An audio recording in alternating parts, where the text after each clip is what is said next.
go. What's up, everyone, and welcome back to a special episode of Decoding Tom Swift. Well, very special is a understatement. Today we are having a conversation with April Parker Jones, Miss Lorraine Swift herself. Use the hashtag DTSPot when you're listening to this episode or when you're watching it live. And I am your co-host, Rhayne Coleman, the Carefree Black Nerd, and I have with me my phenomenal host, who I have with me every week. If you don't know his name, that's a problem. But please let these folks know who is on the mic today. M. Haynes back for another very special conversation.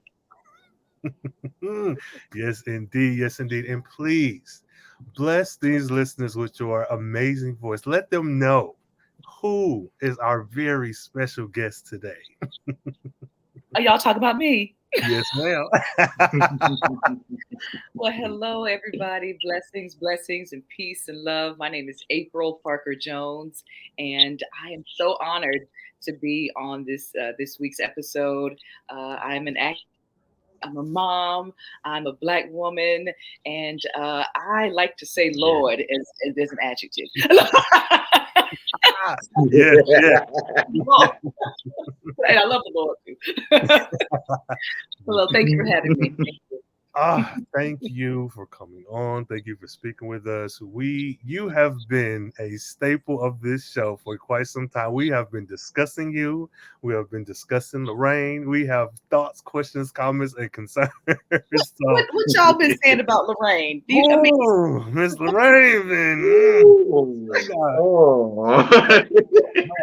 Poor Lorraine. She's been going through it. Listen, She has. Tom Swift. Oh God. Okay, I don't even really know where to start. But for starters, if you made it this far, you would of course have watched Tom Swift. If not, pause here, watch all 10 episodes, and come back.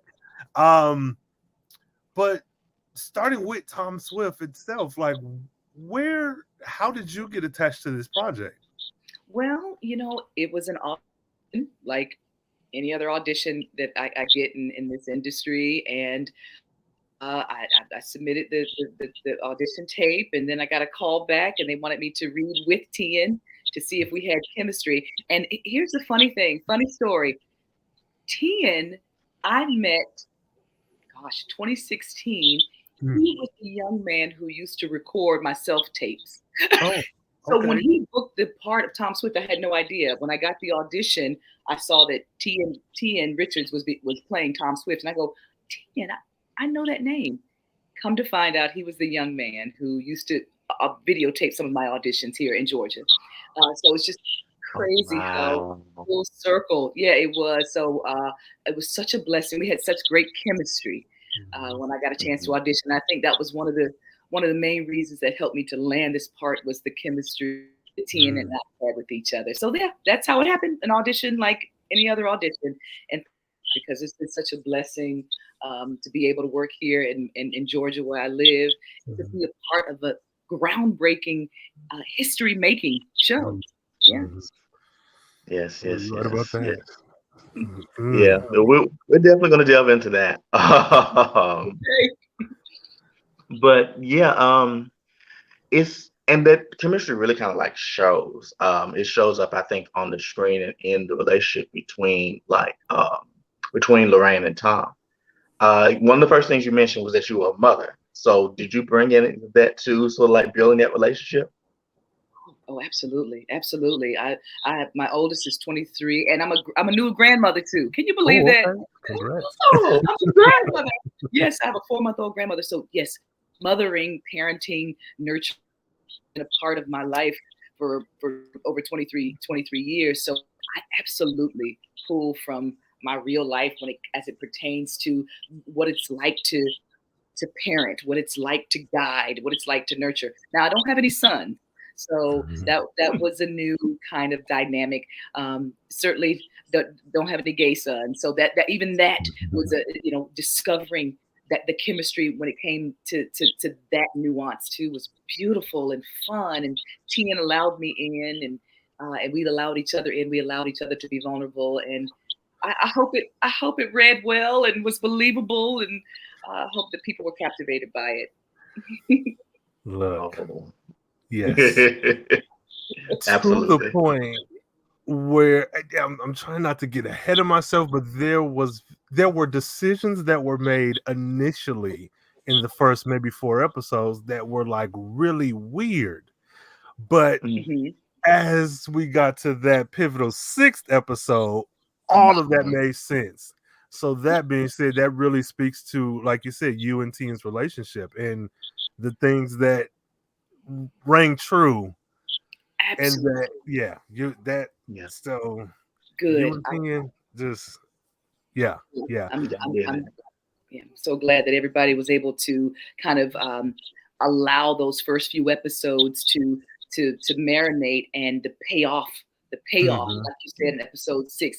You're right. It all kind of it made sense. All the pieces finally came together. So thank you all as viewers and as fans of the show for giving us that opportunity to hold out for the payout. Mhm. Mhm. Yes. Oh, yes, yes, yes, Yes. yes.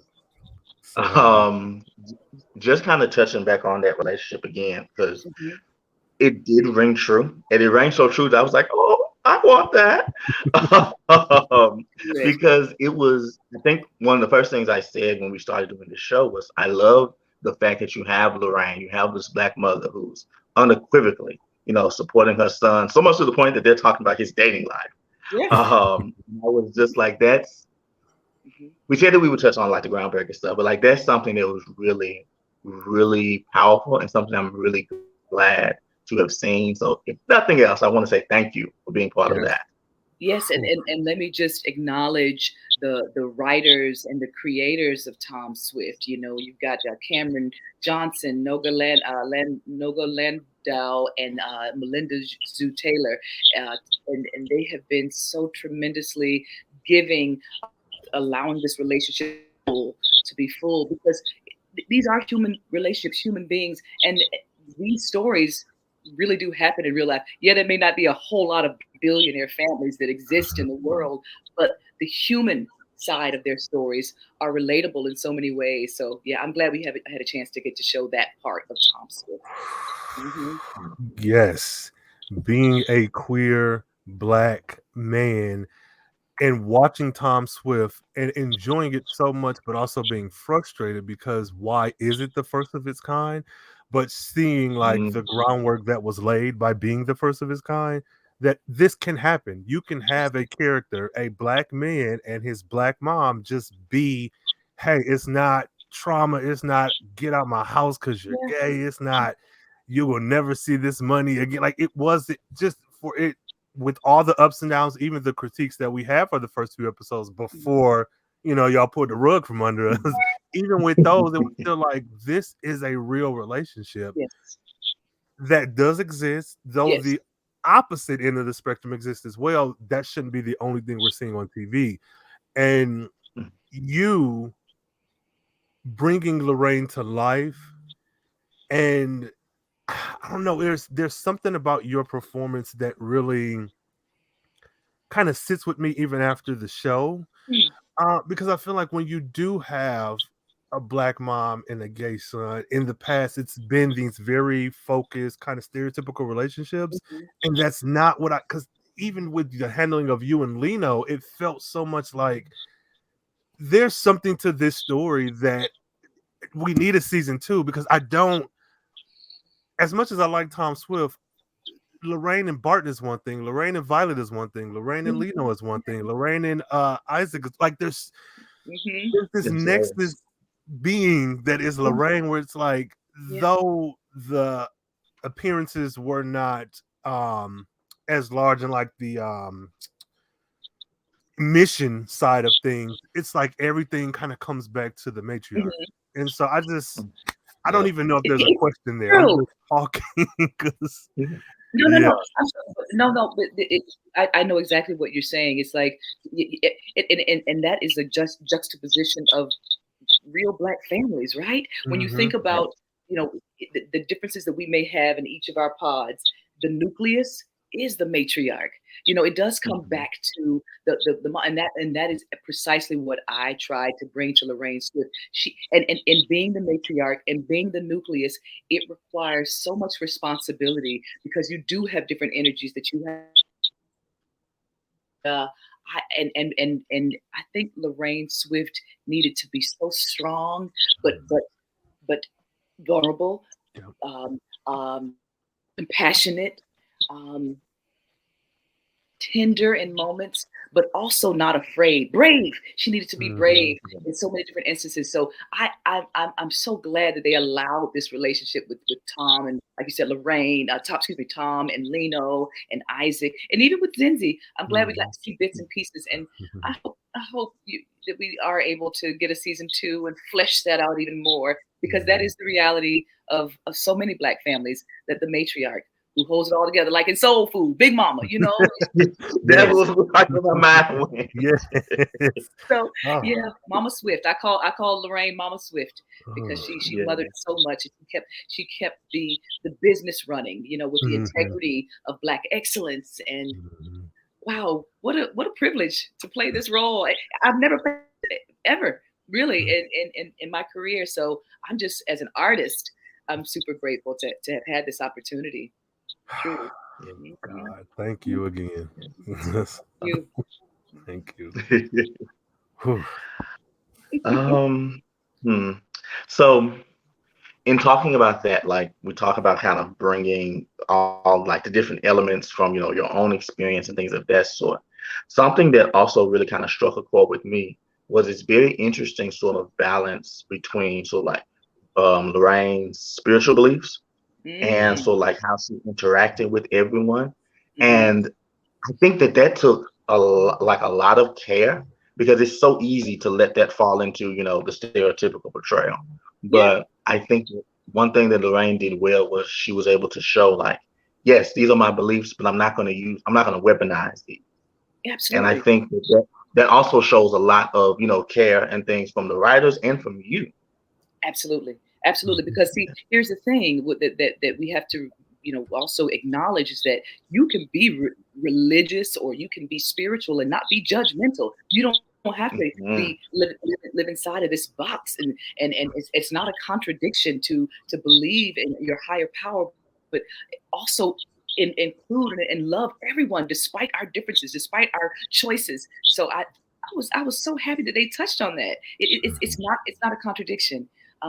Like we were talking about earlier, when you think about the matriarch of families, especially Black families, that is who Big Mama was. She loved everybody. She didn't care about little Ray, who they said might be gay down the street, or, you know, Uncle so and so who we might have saw kissing somebody that we loved, and that's what the nucleus is. At the end of the day, the nucleus is love.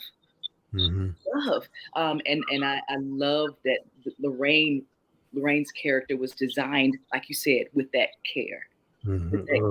So yeah. Lord, Lorraine Swift. Lord. Mama Swift, but the clothes though, the outfits though, right? Do you hear me? Listen. That blue dress, baby, that blue dress. I was like, because see, you got to remember, a lot of, for me as an actress, most of the characters that I play are very strong women, authoritative women. Sometimes I play women in the middle, you know, usually, you know, working moms, hardworking moms. Not a whole lot of, you know, more Forever 21, not even Marcus. So and shout out to Forever 21. We love Forever 21. Yes. But so to play this role and be so elegant and represent Black excellence. I mean, come on, they're billionaires. Yes. I mean, they're not billionaires.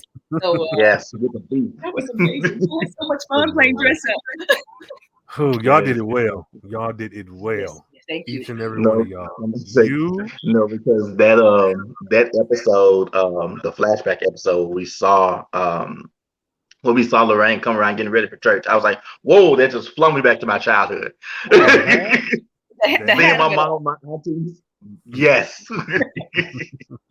Yeah, that part was a lot of fun. We had a wonderful wardrobe team. They really paid attention to the detail of every piece of clothing, and oh man, but it was necessary. It was necessary to illustrate the beauty and the richness of this family of the Swifts, who come from a legacy of money, and we come from a legacy of money that was made in engineering and tech, and and not athletics or entertainment or drugs. You know what I mean? This is a family whose legacy is rooted in the inventions of our mind. It's just we broke so many barriers on this show, and I'm just so grateful to be part of it. We're grateful to have it, because look, we was every week on that timeline cutting up live tweet because we was poet. Lord, so how does it?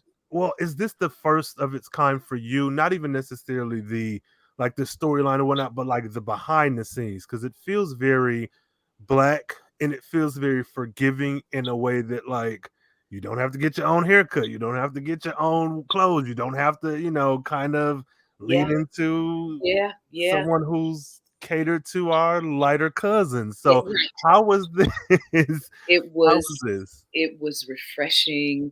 It was necessary. Now I will say that prior to Tom Swift, there was one other show that I worked on. It was If Loving You Was Wrong, Tyler Perry show. So that was the only other show where we had support as Black artists with with our hair and our makeup and our clothes. So aside from the Tyler Perry show, this was the next show that I've done over 30 television shows. So of the 30, Tyler Perry and then now Tom Swift has been the other show that has really been careful about making sure that we are represented by the support team that we need to bring this to life. And I will say this. The executive producers, the creators are so awesome, because we could have shot this anywhere, but they purposely chose Atlanta, Georgia to shoot this in, because they knew they could find the support for our hair, for our skin, for our clothes, and that meant so much for them to take that extra special care, that take that extra step to make sure that we felt comfortable in that way. Because as artists, we don't want to have to sit here and figure out how we're going to do our hair when we come to set, and they bring some more makeup, no different foundation, because they're not going to have the foundation I need. Nobody wants to do that. We want to be able to focus on our lines and our characters and the chemistry. So we were able to do that with Tom Swift. Yeah. It shows. Lord, it shows. Just Black. Yes. Oh man. I almost don't want to. I keep looking at this question that I almost think I want to save it, but I'll go to it. We got to talk episode 6. Okay. I don't know if they're ready. I mean, I don't know. When I read it, I remember just reading the script before we had to shoot it, and I go, I wasn't ready. I literally had to read it so many times and just really kind of, it gave me another peek into the beauty and the history of Black people, and I'd never seen it on TV, but even just knowing that, wow, this is groundbreaking. This is revolutionary. That's the word. Yes. This is revolutionary. Yes. I'm so proud that they had the creativity to and the bravery to do this. But yeah, episode 6. You got to watch it, you guys. If you're listening out there and you haven't seen it, watch it. Watch it till the end. Watch it all the way to the end. There is a payoff at the end, and it like we talked about earlier. It just, everything kind of made sense before then. All the pieces started to come together. Wow, it was awesome. Yeah. What you guys think of it? Oh, I was in here I had to sit on the floor. I had to get off my couch and sit on the floor, because I was just like, this is really happening on television in front of me. Yeah. Like, it's interesting, because the whole, like, the tone shift from there. I think we really as fans, I think we really kind of realized like, oh no, this show is like really, really something special. Mm-hmm. Because we had been joking and laughing. It's like, oh, like of course, you know, blase, all this stuff is happening. Of course, he's worried about getting white paint on his white clothes and stuff like that. But then we really see like what this is building to, and it's just like, oh, yes, yeah, this is. It's like you know, literally you have to like stop, turn everything down behind you. Everybody be quiet. Yes. Quiet, y'all shut up. and just really get invested into every word. Mm-hmm. You know, for me, that was the most dialogue I've ever had to say on screen at one time. Too. It was 6 pages. So when I got 6 pages of dialogue. So I remember when I got the script, I go, oh my God, this is so much. So much. But luckily I had about a week or so to learn it. And I studied every day because I really wanted to make sure that I understood everything that was happening. I had to go back to the prior episodes and go, oh, that's right. Because when she did this at the cotillion, that's what was happening. Oh, okay. Because I wanted to make sure that everything that came out of my mouth, it made sense. I believed it so that so Tom could believe it. And then so that the audience could go, oh. Yes. Yeah, and we I didn't did. want anything to get lost. You know, I didn't want anything to get lost. So I hope everybody was able to follow along. Yes. Okay. Because it was a lot. It was a lot. What a payoff. Go ahead. I'm having a reaction. That episode for y'all and y'all, the whole team, everyone involved, to give us what felt like a regular Tom Swift episode. Mm-hmm. And I'm be honest, I cussed you. You was every name but a child of God. But it wasn't even because of it was all good. When we saw that white man, and I said, okay, Nathan Esco is really the only white man on this show. Right. And when the reveal happened, I cussed you so bad. And again, it wasn't negative, but it was I said, oh no, this I was like it. I was happy to watch it live, but I was so mad I couldn't just pause it and like take it in. When that image changed and it was like, oh yeah, this is the doctor who did X, Y, Z. I shouted. Yeah. And I was like, what? Yeah. Y'all, your mind, all y'all, like how? Yes. It's our awesome creators, man. You know, it's the mind of Cameron Johnson. Mm-hmm. I'm just so proud. I'm so proud that they took the pen to the paper and wrote this thing and was very careful with it. And I'm grateful that the network allowed it to live. And I pray that it'll continue to find its legs. And this story doesn't need to be buried. It's so necessary. Tom Swift is so necessary in so many ways. I mean, just the inclusion alone, you know, a Black male gay protagonist, you know, a trans man, just, you know, a Black billionaire family. This is groundbreaking. I hope it lives on. Mm-hmm. You are not wrong. And one thing that I especially loved about this show is that there was no very special episodes. There was not the gay episode, the trans episode, the Black episode, the police brutality episode, the, billionaire gives back episode. And like having that, and then even if I can slip this in, having Brittany, Claire, now we got some stuff, but the very fact of including her, because for me, and I've mentioned before, and I could be wrong, but for me, whenever I've seen Black folks and Asian folks, a lot of times it's been tokenized. And having Brittany be in this show and have a fully fleshed storyline, though we didn't like her, have a fully fleshed storyline and give more than what is stereotypical. Oh, this is what an Asian woman looks like on a show like this. Like she, for all the fact that we have so much critique about her, is a testament to the great job that all of y'all, but that she's done. Absolutely. I said, I hadn't seen it. I had not seen that. And I was like, and that's why this show is necessary. Mm-hmm. You know, it exists. Yeah. And it's necessary. Absolutely. Oh my God. Lord. Go ahead. I see it on your spirit. Go ahead.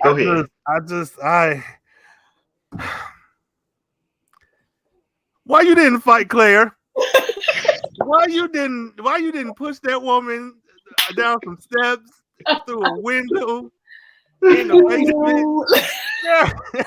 Look now, we sometimes have to, use our sword and our fight in more creative ways than just, yanking the wig off. So I do believe that, because Lorraine is the matriarch, because she really does have to hold everything together with Swift Enterprises, there is a method to the madness. There is a strategy that she's imploring. We may not see it now, but hopefully we'll get to see it if there are future episodes, and we'll get to see that. But she has to be very careful and crafty with how she handles Claire, because Claire does have some secrets on Lorraine. Lorraine ain't perfect either. We are all human. Even though she dressed, she's perfect. She's not. Say that. Yes. Yes. She's not. So I think that Lorraine is just kind of trying to handle that with kid gloves as best she can in order to keep the family legacy intact. Mm-hmm. Yes.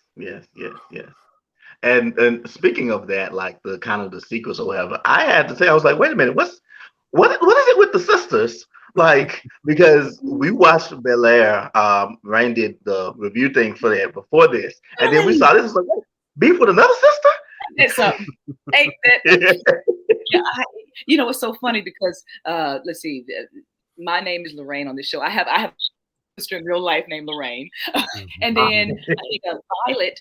I play Vi, Aunt Vi in Bel-Air. So it's a trip how those things kind of cross each other. But these even in real life, when you think about the whole sibling rivalry thing, it's a real thing. I think as Black people, probably white people too, all people, at some point, and if not now, at some point, we all have some sort of beef with our sibling. When you love somebody that hard and y'all are so close, and you see the good and the bad, you see the imperfections and flaws that come with them, it'll come to a head at some point. I know that all of us have had some sort of beef with our siblings. I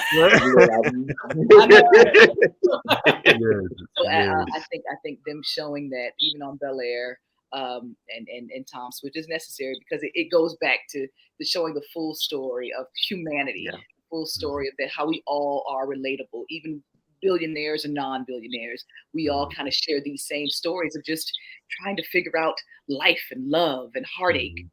So I think that's necessary too. Lord, you have been talked about for a while. Like M. Haynes said, I do have a Bel-Air Prince of Fresh Pot. It's the Bel-Air review show, and me and my co-host Cole Jackson, we had words and thoughts, and that story was so interesting because it turning that initial show on its head and like giving it a more grounded, real reboot. There was so much, especially with your story, that I saw in my own like family life. I was just like, I can't root against this woman. They took her son. Took her son. No, so you have a way. It comes from a real place most of the time. Look, and it's felt. It's translated and it's felt. And so thanks for that. And I'm looking forward to season 2 for both shows, because we're speaking on that. Tom Swift will definitely have a season 2, and we're trying to host the reunion show. So you got a little pool. Okay. All right, we're gonna make it happen. We're gonna manifest it. Absolutely. Yes. Yes. Swift. How was it being the wife to Braxton? No, not Braxton, but but no, Christopher. Like that's where I know from. That's Braxton to me. But having this, like, did you watch the Jamie Foxx show? Back Of course. What a beautiful man. We didn't get to work a whole lot together. I think we only did like that church flashback scene. The first episode. Yeah, it was very we even on the first episode we didn't have anything together. He had like a little monologue with Claire. So we only worked together one time, but I met him a couple times, behind the scenes. And what a beautiful man with just such a commanding presence, and so hopefully we'll get a chance to show more of their dynamics in the future. I hope so. I hope so too. I wanted I wanted to see you cuss him out about them gummies. That's what I wanted to see. I said no. Oops. I need to see this. There's so many different relationships to continue to explore with Tom Swift and on the show. So yeah, there's a lot of layers. So hopefully we'll continue to unpack them and peel those layers back. Speaking of, like, you may not have gotten a chance to work that much, I guess, with the on-screen husband. But I did see that doing Tom Swift, you got to work with your actual husband. Jay Jones, you know what? I'm like, what? So he's an actor. So he gets the audition. You know, I didn't pull any strings. There was no nepotism, I promise. But he got an audition. He goes, "Oh, I got an audition for your show." I go, "Okay." So I record the audition for him. You know, we do self-tapes right here at home. So I record the audition for him, and sure enough, he books the part. And when we talk about this show making history, being on screen with my real life husband was definitely history making. We just talked about that today, Jay and I. We were like, you know what? We made history ourselves, being on sharing the screen together. So that was a joy. He's a beautiful soul, and I'm so grateful. Hopefully, we'll see more of. Gosh, I forgot there's a family. Darby. The Darbys. Yeah. See more of the Darbys, and just kind of meshing those worlds of black billionaires, and seeing all this, affluence is just so beautiful. I'm so glad that we're here now. When you think about cinema, that we get to see all sides of black people, and we're not just this.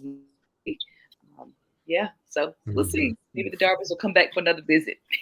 I hope so. When we discovered this, cussed you out again. Let me tell you why though. Because that episode was so polar. That dinner with the Darbys got a lot of people in their feelings. Yeah. And so when I found out you guys were married, I found this picture, y'all, and I said, okay, so is this why she wasn't pressing the Darbys? Because she got something going on with Mr. Darby, because so it was, yeah. It definitely that was one of the gosh, there's been a lot of fun scenes, but that was actually one of the more lighter scenes, because it was just, we had to do so many takes, and it was and we tried so many different things. It was so funny, the shade that was constantly being thrown around. It was hard for a lot of us to stay in character, because Tien is a funny man, so he would throw out different lines each take. It was truly a blessing to work with him. Hopefully I'll get a chance to do it again. I hope so too. Yeah. Go ahead. Kind of on the same train, but stepping away from Tom Swift for a second. One of the things I noticed when I found that was that you and your husband Jay have a fitness ministry, and that was my first time hearing of that. So I'm like, fitness ministry, that's interesting. Well, I will say Jay's more so the trainer. I am certified too, but I'll have to re-up that certification. But so Jay coined the phrase the fitness minister when we were living in California, because he goes, "I'm the fitness minister. I spread the good news of health and wellness like Jesus." I was like, well, there you go. So he coined this phrase, the fitness minister, and it's so true, because when you think about real true wealth, what matters most in life, it is our health, right? It is our health. Our health really, truly is our wealth, because if we ain't healthy, none of this matters. Nothing matters. The money, the status, the fame, none of it matters if we're not healthy. So I'm just grateful to be married to someone who understands the true meaning of wealth, which is being healthy. We ain't perfect. We still have our vices, but we work towards daily just making sure that we implement that in our lives and in our children's lives, and make sure we spread the good news, which is being healthy. Mind, body, and spirit. Mind first. Yes. Mind first. Good. So, science fiction. Are you a sci-fi Bye. My husband's on a play. We just finished talking about you. Bye, Mr. Darby. He's doing a play. He's, we met on stage in New York, doing a play together almost 20 years ago. Oh, and we've been together first rehearsal. So I heard that. Oh, yes, wow. I'm doing a play now Awesome. downtown. So I heard that. That's a story. Look, I'm trying to tell you that's something right there. I want to. What is that show where they had the couples to interview the black couples? I don't know if they still do that. Yeah, y'all need to be on there. You need to be on that. Yeah, I know what you're talking about. I think it's yes. Lord. Are you a science fiction nerd, or have you just happened to fall into these roles? Because I see you did Jericho, the CBS sci-fi show as well. So is this in your wheelhouse, or is it brand new to you? You know what? It is in my wheelhouse. Half the time, I don't know what the hell is going on or what they're talking about. But it just comes easy to me. Really. It just comes easy. I literally have to read these scripts over and over to go, okay, what are they saying? Okay, or ask my husband. But yeah, it just falls. It's my wheelhouse. I wear a suit well. I'm able to kind of articulate the words well to make them sound, I guess, believable. So yeah, I would really like to do some comedy, really. But but what I keep getting cast in are these some scientific or dramatic roles, and I mean, I'm grateful. I'm grateful for whatever I can get. But yeah, that has been my wheelhouse. Supergirl. I was Colonel Haley on Supergirl also. So yeah, it just. I got them all fooled, I guess. Good. We'll keep it that way. But you do it well. You do it well, because that was you mentioned Supergirl. That was my first introduction to you on that show. Okay. And I was like, oh, what's this? Yeah. Oh, that's interesting. Colonel Haley. Yes. Yeah, Supergirl. Well, if you're doing comedy, I'm just saying it seems that Marvel is making a lot of their movies a little bit more comedic. So really, I mean, they seem to be very lighthearted and funny. So if you can get in the Marvel movie, okay, I'll note it. I'll manifest it. Yeah, good. Let's see there. I think I'm rounding out at the end of mine. I guess I don't. Oh, well, tell me this: with Lorraine, is Lino really your baby? I feel like Violet was a surrogate, or that was your baby, and we just had Violet raise it until things weren't going right. Listen, it's funny because I was watching episode 10, and my husband goes, Lino looks like he could be yours. And I go, yes, he knows. So the Darby, yep, they know. That's what he's looking at over now. That next door neighbor, he's seeing it. Right. So Lino, that's your baby.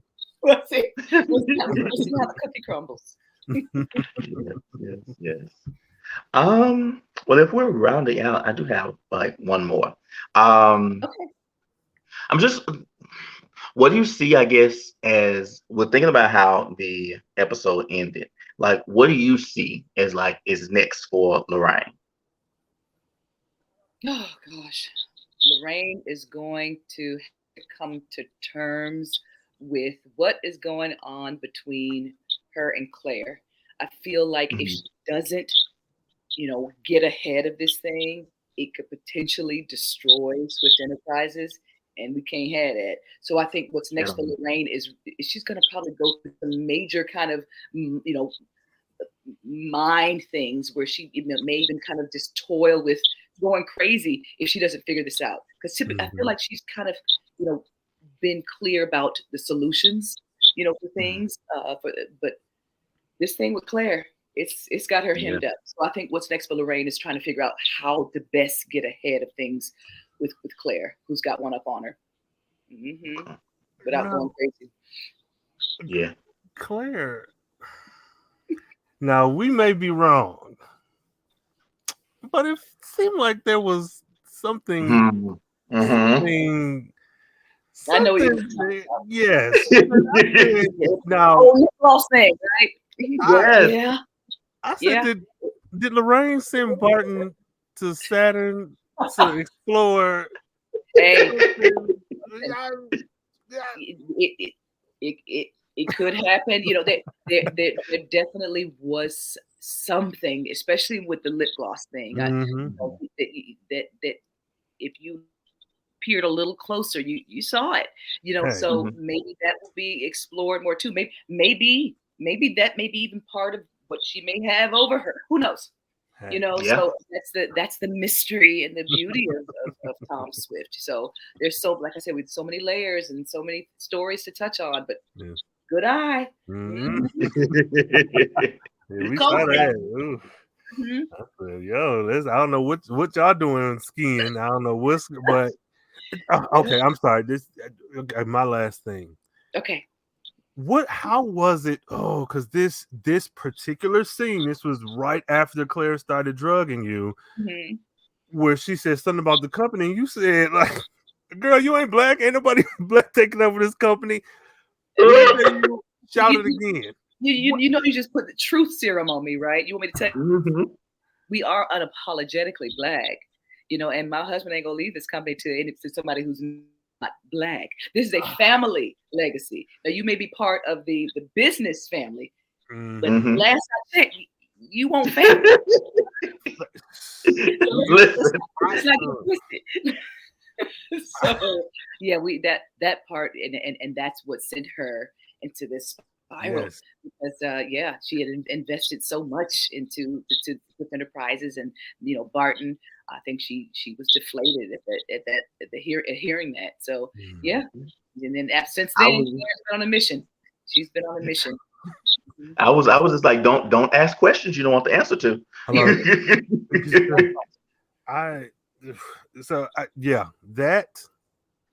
That showed me what type of show this was gonna be. Like when that was said, I was like, oh yeah, okay, y'all can ride an elephant for 50 minutes next episode. I'm gonna watch it because at this point I already know it's gonna pay off. So. Probably one of the best lines I've had to say, you know, in the show so far. Now that I think about it, I loved that line so much. Yeah. And we don't get the, oh my God, if I could just ramble just a bit longer. A lot of times we're the token, we're the support for someone else, or we're like in there but not the same, we're outnumbered even if we're not really tokenized. But I said this show, you could put any race in this show and get the beats right, but you can't get the essence of Tom Swift. No, you can't. And it was moments like that. It was like you would see that in a dynasty. Oh, you're not or a soap opera. You're not I don't know, whatever. So you'll never be a Carrington or whatever it is. But like we don't have that with black entertainment, and now we do. And like I can very much see this even after its third season, because we're speaking on that, being this cult classic that like people keep running back to. Like I want to see that influence 10 years from now when the teenagers who watch this are now making shows of their own. So absolutely. Absolutely. Ooh. Okay, that's all I got. I'm not gonna keep. That's all. Hey, I'm gonna sit back. Thank you. Thank y'all for having me. Just this means so much, and I'm proud of you both for having these commentaries and these discussions and breaking down cinema, because we're in a world now where there is so much content, and there is so much more content for Black people now too. It's just kind of exploded. It's a great time for us as Black artists right now. It's great to be able to finally say that. So there are going to be so many shows that are going to now feel the freedom to be able to have these type of stories and be unapologetic. So thank you all for taking the time to break down Tom Swift and for respecting it and loving it in this way, and for having me. Yes, most definitely. Thank you. Thank you. Thank you for your time. Thank you for taking the road. Thank you, husband, because he had us angry for a second. Thank him too. Just thank you all. You've done such an amazing job. I'm saying right now, you're welcome back anytime, no matter what projects you got going on. Thank you. If you want to come back, you can come back. Okay. And just thank you just for being you, because you clearly have put in the work, even if it wasn't done thinking, oh, folks gonna like this later on. They're gonna like you've really shine bright in every role that I've seen you in, and I'm looking forward to season 2 of Bel-Air and Tom Swift. So thank you so much. Lord, I'm a little emotional. So M Haynes, whatever you got, we can close out the show. I'm gonna be rambling. Mine is just the general. We're claiming the season 2 of Tom Swift, but in the meantime, what is there anything else that you're working on? Anything else down the pipeline? Well, you know what? They're gearing up for a season 2 of Bel-Air, so I'm praying that they'll have my character back on that show. That's been so much fun. Hopefully, they'll have me back on SWAT. I played Shamar Moore's sister on that show. So, and whatever the Great Divine has in store for me right now, I'm focusing on staying healthy, being a grandparent to my new grandson. They're here at the house with us. That's been awesome. And just living life and loving life. Yes. That sounds like a lot to me. Look. Well, thank you again. Listeners, please be sure to check out Tom Swift and every single other product. Whenever you see April Parker Jones' name pop up, just tune in. Just get them streams up and all that. If you don't. Yes, indeed. You can hit me up on Twitter, CarefreeBlackNerd, on TikTok as well, CarefreeBlackNerd everywhere else. M Haynes, let them know where they can find you online and support you. Yes, at Loose as a Deuce on pretty much every platform. You can also find me on my website, mhaynes.org. All right. And then Ms. Parker Jones, Ms. Lorraine, do you have something for us? Yes, I do. I'm on Instagram. I'm _Parker Jones. Facebook, April Parker Jones. So yeah, in this Instagram and Twitter, _Parker Jones, April Parker Jones on Facebook. Perfect. All right, and listeners, those links will be in the show notes. Make sure to click on all those. Support these two wonderful folks. And, come back and look at me if you want to, but do all that. And again, thank you for your time. Thank you. If you enjoy the rest of your day, your grandbabies, all that good stuff. And y'all, until next time, stay carefree, stay nerdy, stay geeky. And if you have a matriarch in your life, in your house, make sure to hold on to them tight. And make sure that they watch Lorraine's episode 6 of Tom Swift. Make sure they tune in to that episode. So thank you so much. Take care. You as well.